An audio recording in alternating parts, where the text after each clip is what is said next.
Ladies and gentlemen, this story came out on the Hill November 22nd, 2020. It says the U.S. economy is about to go over a COVID cliff.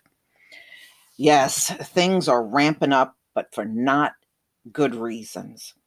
So, a lot of emergency programs are about to shut down. Now, we already know about the unemployment insurance that will expire the day after Christmas. Evictions are growing across the country, and small businesses are permanently closing shop.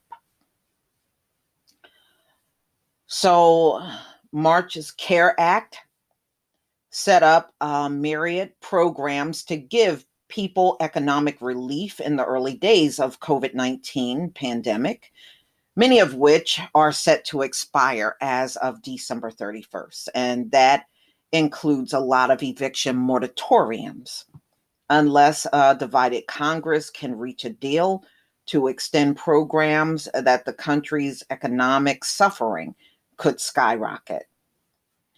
It's a lot of risk to be putting on the economy at a time when so many pressures are already underway. So, House Speaker Nancy Pelosi is pushing for a $2.2 trillion package, and Senate Majority Leader Mitch McConnell endorses a more limited $5 billion approach. Have yet to hold a meeting on the subject. Their staffs have not discussed the matter either. The situation could be more dire. The need for action could not be more urgent. Real meaningful relief is desperately needed, Pelosi said Friday, accusing Republicans of refusing to accept meaningful levels of stimulus and a plan to defeat the novel coronavirus. Now, I saw an article today where Joe Biden put out a statement telling them just get this done. Get it done. It is too many people suffering out here. But we know that's going to fall on deaf ears.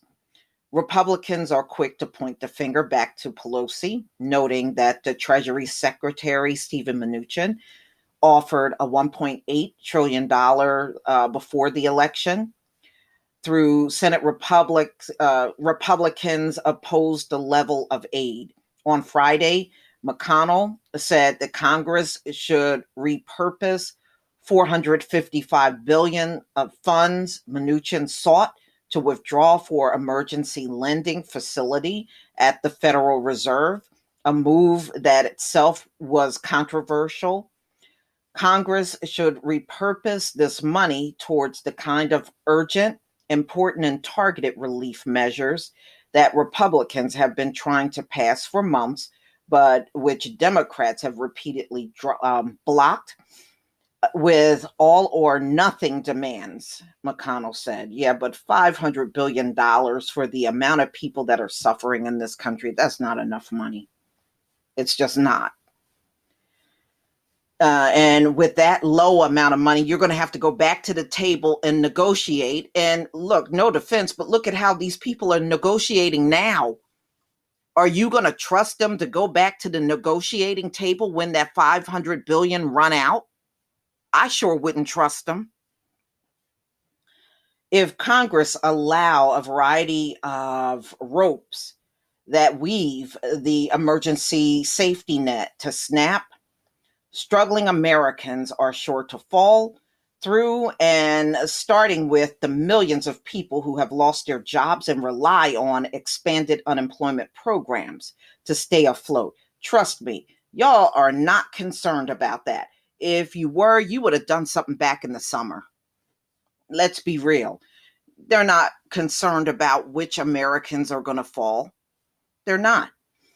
The unemployment insurance is certainly at the top of the list because that's going to mean that millions of people who are out of work and rely on a fairly modest unemployment income are going to be entirely without income. And that's going to be devastating. Come New Year's, one program that extended traditional unemployment benefits from the standard 26 weeks by another 13 weeks, and another program that is made self employed and gig economy workers eligible will expire. A study from the Progressive Century Foundation estimate that 12 million people will lose their benefits through 2.9 million could turn to extended benefit programs in some states. Another 4.5 million will have already worn those programs' timelines. Unemployment insurance varies from state to state, but tends to only cover a fraction of previous income. A $600 weekly supplement, which Republicans criticized overtly, generous and a disincentive for the unemployed to go back to work when there's not even enough jobs out here for everybody. It's a stupid statement. Expired at the end of July.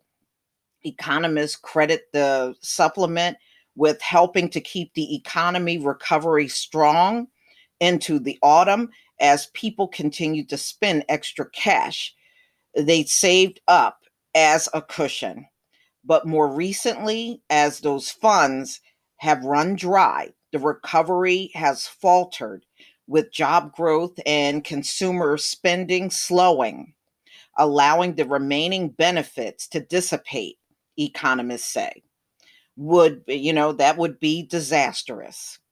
It will be crippling. So they said it's going to be the end of the year. We'll be looking at some dark years ahead, especially when you're going to have millions out here with no income. Look, America's already a very violent place. Let these people not have an income and they got to fend for themselves. It's about to get real violent up in here.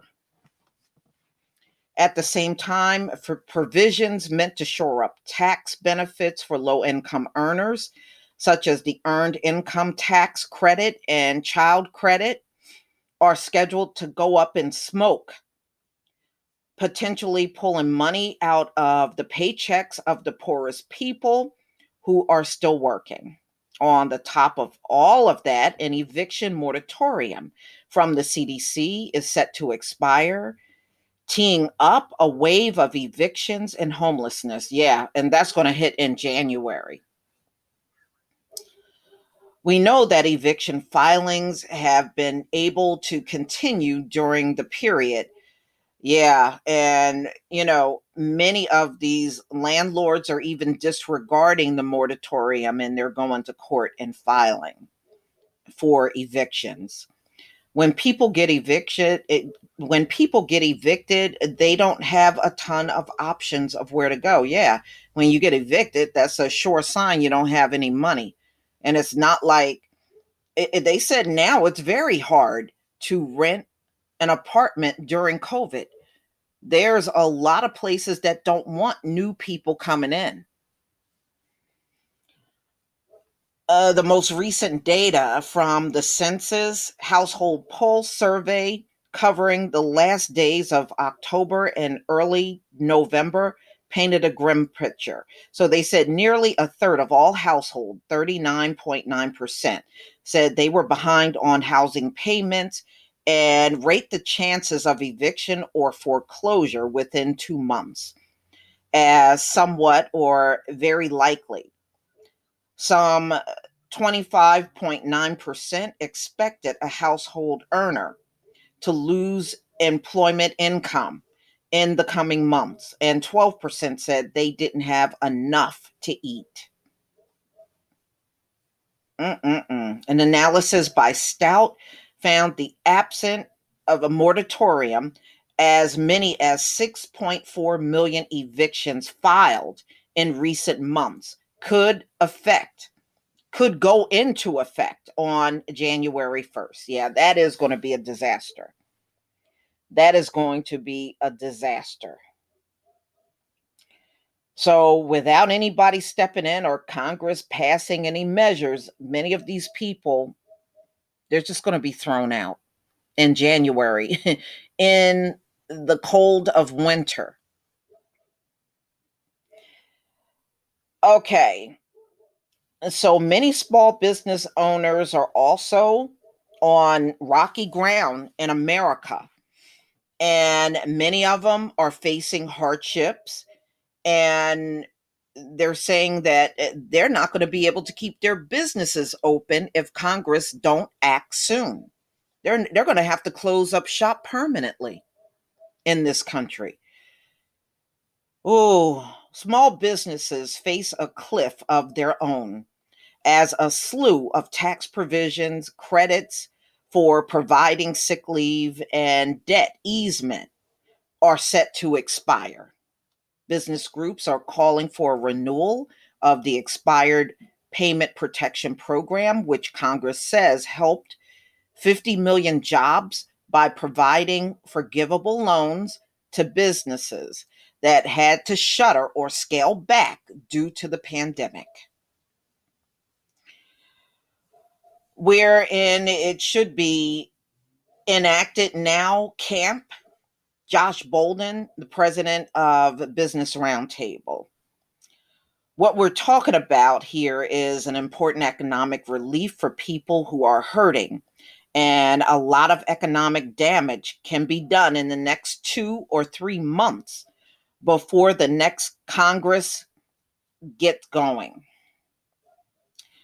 An analysis from JP Morgan assumed a $1 trillion stimulus wouldn't pass until January. And that rising rates of COVID-19 would push the first quarter back into contraction. Between January and March, the economy would lose an annualized 1% of GDP. Well, I tell you what, with Congress and the Senate not coming to an agreement on a stimulus package, take the worst case scenario very seriously, for real. But y'all, please tell me what you think. Please leave your comment and subscribe. Don't forget to hit on the notification bell, and I'll see you on the next video. Peace, family.